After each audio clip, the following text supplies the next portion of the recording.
si JD, John Davic and Abel. Most people call me JD. Dito lang ako bilang final retreat dito. So, I'm Hannah Cel Pontillas, PRO internal ng PCU PsychSoc.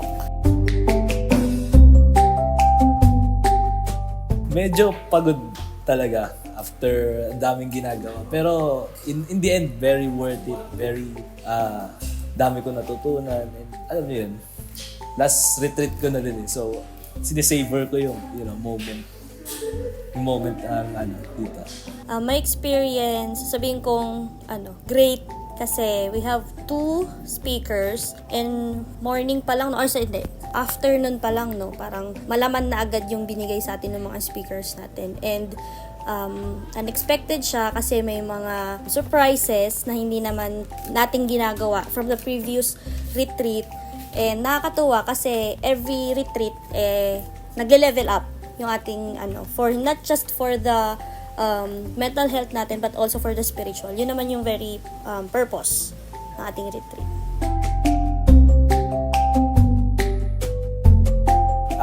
Meron yan. Very required siya. And aside dun sa required, syempre last retreat na rin. And more importantly, yung syempre experience. Maano ko sa retreat pag kunyari in-invite ko. Napunta naman ako. Siguro. Syempre, na ako. Last year ko na dito and na-witness ko throughout years from first year pala ako nung pandemic pa medyo pa yung PsychSoc up until nung ako third year which is I'm president then ngayon Lilo na ako. I think very progressive naman ng PsychSoc ngayon and nagde-develop sila and nakita ko yung potential syempre nung third year pa ako na kasi yung officer ko hindi lang naman third year din na dati may fourth year, may second year, may first year. So nakikita ko sila ng yung potential talaga to grow and magpo-prosper yan next year. So message ko na lang is to continue kumbaga. Continue the legacy and sana naman ma-invite din yung mga alumni nila in the future. Advice for the upcoming officers na mag-organize ng retreat. Enjoy nyo lang.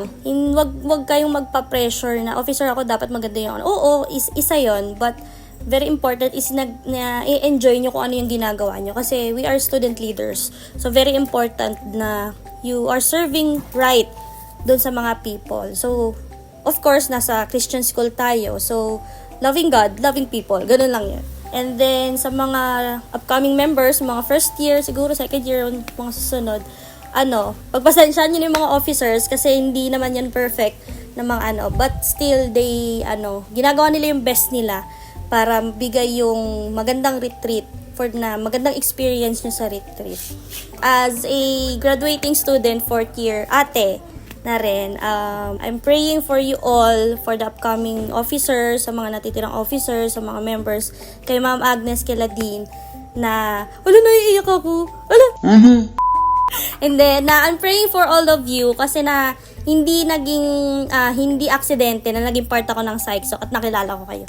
So, praying for you all and hope na after how many years, babalik ako dito and isa na ako sa magsispeak sa retreat. Isa kasi yun sa dream ko.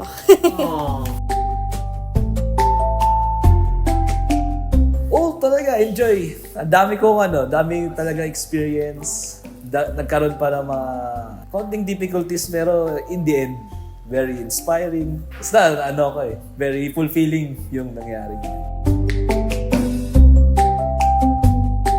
And hindi na rin ako masyadong updated sa ganap na officer. Pero sabi, may tuloy daw yung mga laro and awarding. So, excited na syempre. Angas. Ako marami. Charot. Ma-enjoy nung mga students natin, not just the leaders, and makita nila yung purpose, yung malaman nila yung mission, ba't ba nag-organize kami ng retreat for the organization. Last retreat kasi 'di ba?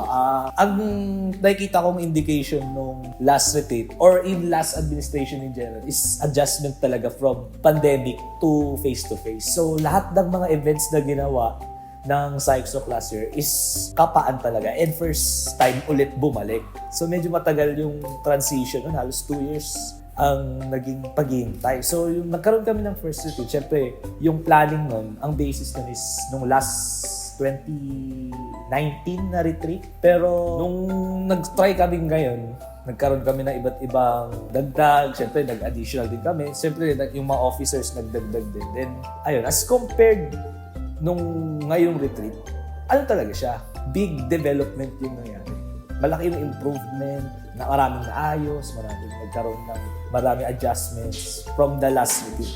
Kumbaga, naging prototype yung last retreat namin. Pero comparing those, very enjoyable pala. Siyempre, fulfilling para sa mga officers namin. Pero I think ngayon is become more developed pa, mas gumanda pa yung experiences namin. And excited na ako.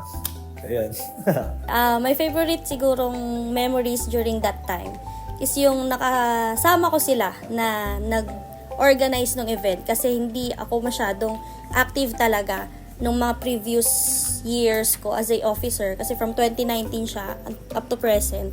So, nakakatuwa kasi I get to know them more, hindi lang for the purpose ng pag-organize ng retreat but also to know yung mga stories nila, kung sino talaga si personality nila and so on. So, if I were compare yung retreat last year and ngayon, of course, may mga differences. May maganda that time and hindi ko pa naman masabi kasi day 1 pa lang ngayon. Pero may maganda that time, may maganda din ngayon na may nangyari ngayon na wala last year.